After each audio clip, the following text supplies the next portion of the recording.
Hallo, ich habe mir das neue Zelt gekauft hier, das Ugear Edu 370. Das hatte ich mir als Schlechtwetterzelt gekauft, also um wirklich mal im Urlaub ein großes Zelt zu haben, bei schlechtem Wetter auch und so. Und da ist das mit diesen kleinen Zelten immer unangenehm bei schlechtem Wetter.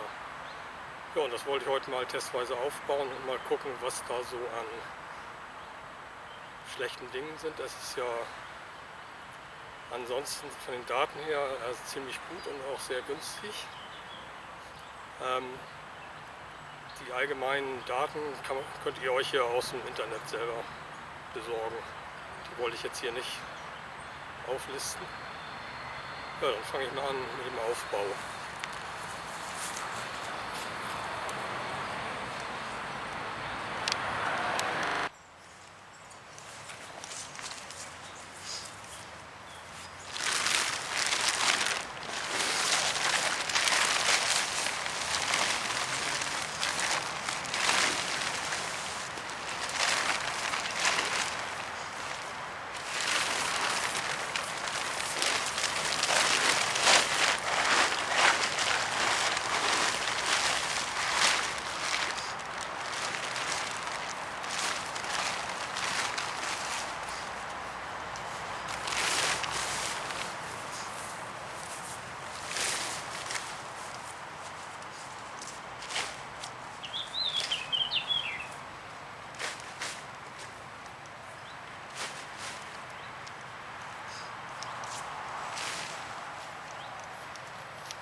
Das hier ist der Fuß, der gehört nachher unter die Stange.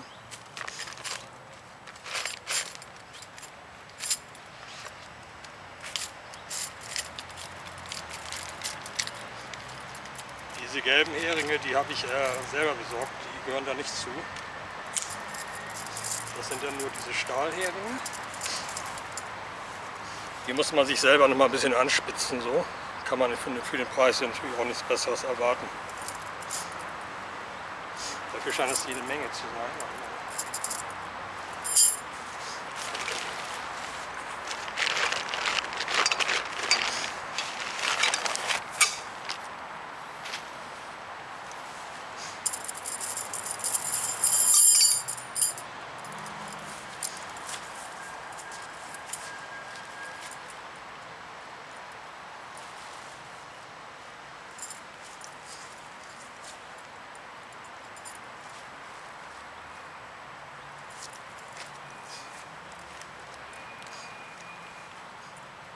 Zuerst muss man hier diese für die Bodenwanne reinstecken. Das habe ich da gerade falsch gemacht.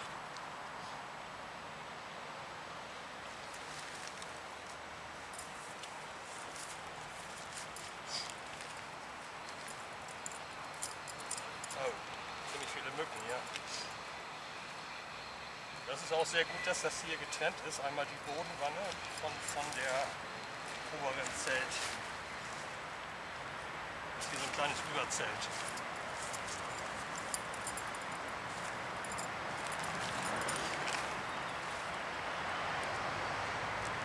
Also ich baue das jetzt auch das erste Mal auf. Ich habe das noch nie vorher aufgebaut.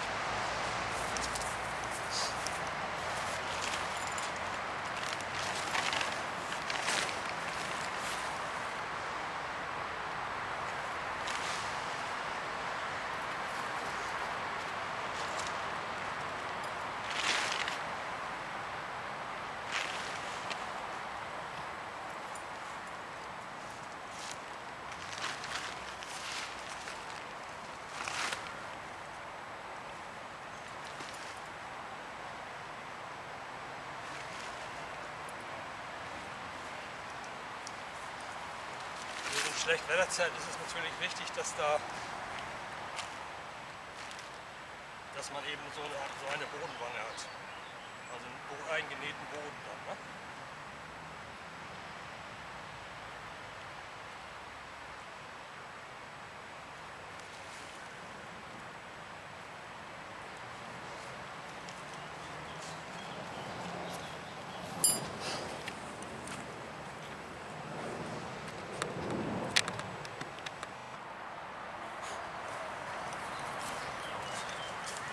So, jetzt kommt die Stange rein, die Mittelstange.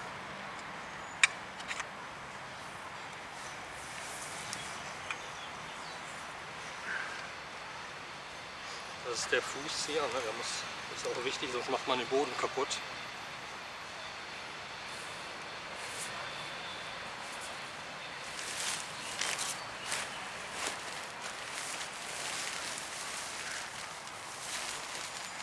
Achso, und vorher muss man für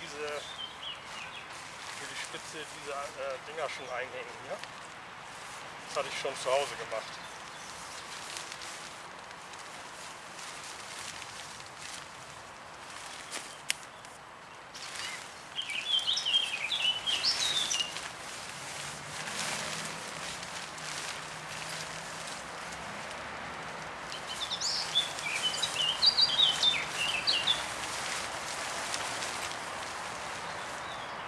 Hier ist sogar für die Spitzenbenutzung ist nochmal so ein Moskitonetz, so ein kleines, das sehe ich auch gerade erst.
So, inzwischen habe ich die äußeren Heringe noch reingesteckt, also diese hier, die zweite Reihe, ne?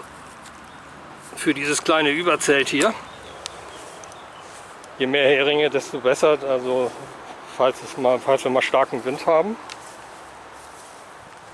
Was mir dann noch aufgefallen ist, dass dieses hier oben, das habe ich inzwischen auch korrigiert. Hier muss man unbedingt eher Rot zu Rot machen, also dass dieses hier zusammenkommt, weil das sonst oben nicht passt von der Form her.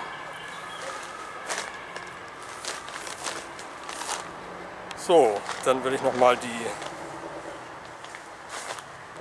die äußeren Heringe, also die Abspannleinen, reinstecken. Also hier muss man beim ersten Mal hier diese Knoten auseinander machen. Aber das braucht man später ja nicht mehr. Hier habe ich schon mal einen auseinander gemacht. Für Leute, die sich nicht auskennen, man muss dann an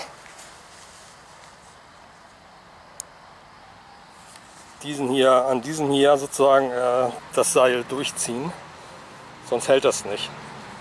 Und dann kann man das so stramm ziehen dann. Ne? Jo, das mache ich mal eben.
So, das sind ja eine ganze Menge Heringe. Aber das ist eben sozusagen, dafür hat man nur eine Stange in der Mitte, die ging ja recht schnell. Und man hat es gleich gut abgespannt. Ne? Das ist der Vorteil von Heringen. Wichtig ist auch, dass das hier, dass das nicht durchhängt. So, ne? Deswegen ist das hier nochmal extra verspannt. Das Problem hat man ja auch bei normalen Kuppelzelten. So, jetzt habe ich hier scheinbar 2 Heringe übrig, aber die werden wohl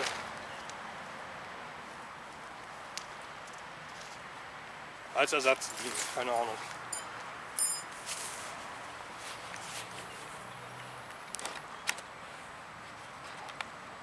So, nun ist es fertig aufgebaut, dann wollen wir mal reingehen.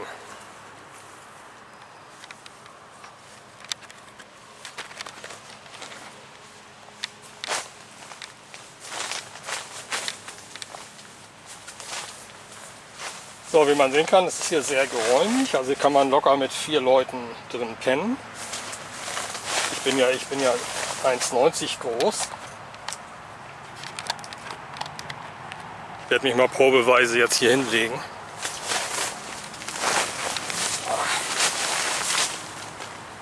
Also wie man sehen kann, genug Platz für einen Großen wie mich.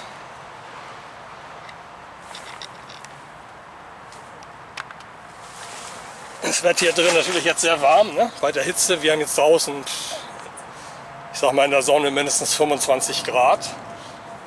Aber dieses Material ist auch relativ dick. Also, aber das ist ja immer so bei Zelten. Es hat jetzt kein Innenzelt, ne? Das Zelt. Also wie das jetzt mit Kondenswasserbildung ist, das muss ich nochmal herausfinden.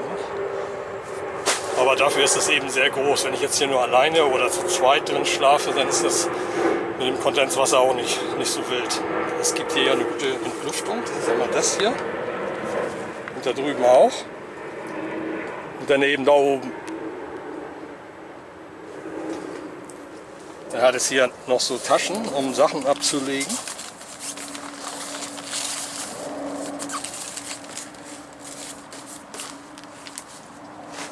Die liegen allerdings jetzt am Boden. Ich weiß nicht so genau warum. Also eigentlich müssten die ja in der Luft hängen so ein bisschen. Naja, egal. So, der Boden ist scheinbar, also das sieht aus für mich wie so eine Baumarktfolie, so eine gewebeverstärkte Baumarktfolie. Die sind ja bekanntlich nicht sonderlich stabil, aber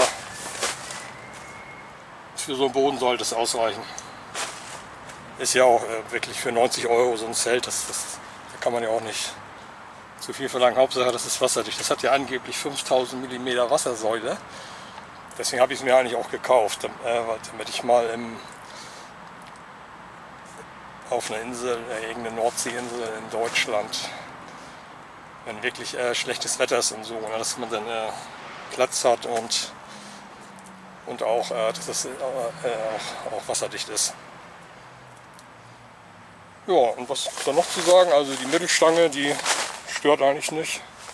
Zu zweit kann man ja auch auf der einen Seite dann liegen da. Ne? Also für 2 Leute ist da in der Mitte, also auf einer Seite auch genug Platz. Man muss nur immer darauf achten, wenn man jetzt, wenn es regnet halt, ne? dass es dann da eben nass wird. Also nachts darf man das nicht offen lassen, falls es regnen sollte. Also man braucht dann irgendwie immer einen Feudel, falls es da doch mal reinrichtet, dass man es da trocken wischen kann. Ja, und gegen Mücken hat das ja hier dann diesen Schutz hier noch. Ne? Das ist ja auch wichtig, Mücken. Hier, wo ich jetzt hier gerade bin, da fliegt auch scheinbar einiges rum an Mücken.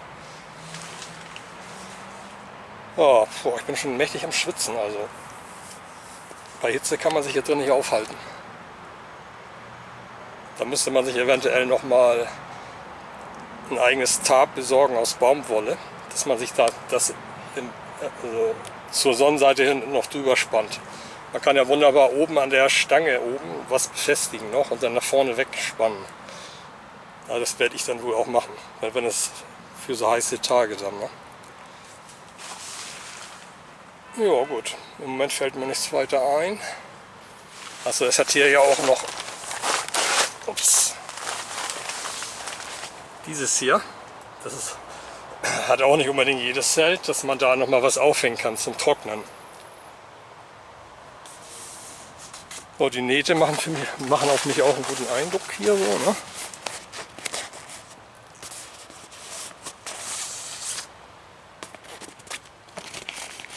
Der Stoff, also das Material wirkt auch sehr stabil und auch relativ dick, also das ist bestimmt stabil genug. Jo, ich werde jetzt mal das Zelt mal eben zumachen, mal sehen, wie das funktioniert. Ich melde mich gleich nochmal. Ja, ich habe jetzt herausgefunden, wofür die beiden übrigen Heringe sind. Die kann man wahrscheinlich hierfür verwenden, dass man von der Tür die beiden noch reinsteckt. Ja. Da ist auch einer, ne? Kann man denn hier noch festmachen, wenn es denn nachts mal sehr windig ist oder so. Da hat man dann noch eine bessere Stabilität von der Tür. Dann kann man da auch so, dann braucht man nur den hier aufmachen. Falls man mal nachts raus muss, und dann kann man hier so reinschlüpfen.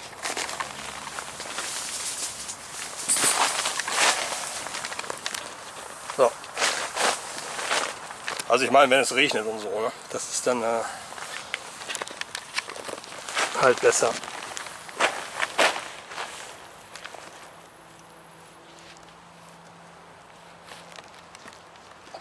Jo, also ich bin sehr zufrieden mit dem Zelt. Ich werde jetzt das demnächst mal testen.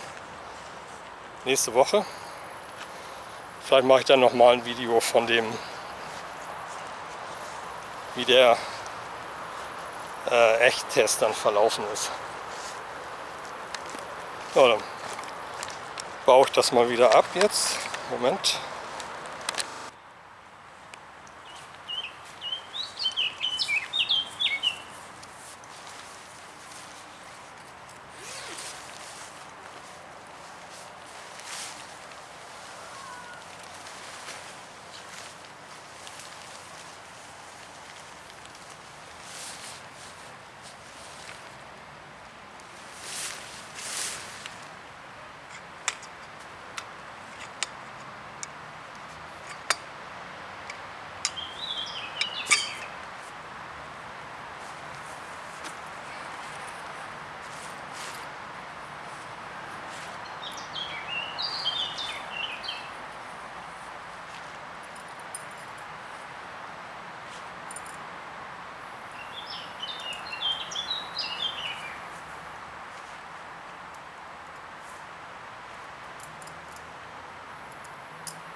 Also wenn man das Zelt irgendwo im Sand aufbaut, dann braucht man natürlich bessere Heringe, also zum Beispiel solche da.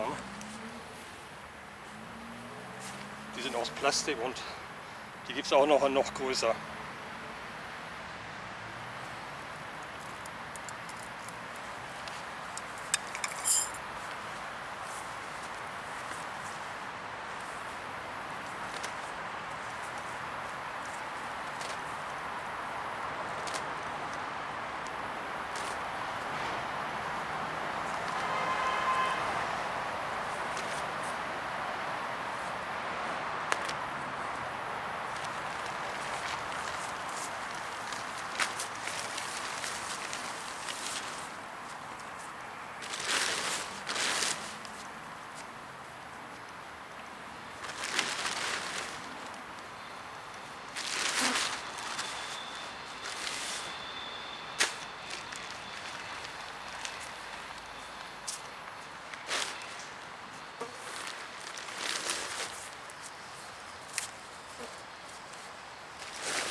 So, das ging ja recht einfach. Jetzt muss das halt nur noch in den Packsack. Der ist aber auch ziemlich groß, der Packsack. Das kriegt man da auf jeden Fall rein. Den habe ich jetzt nicht dabei, den Packsack. Jo, das habe ich jetzt extra separat gelassen hier. Den hier nicht verlieren, ne? Weil das kann man besser einfach in den Rucksack tun oder so. Ja, dann war's das. Okay, ich hoffe, es hat euch gefallen und dann wäre ich dankbar über ein Like. Tschüss.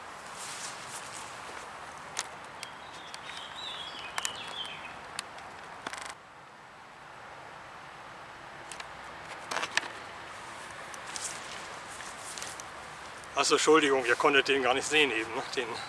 Das fertige zusammengerollte Zelt. Ich zeige es nochmal.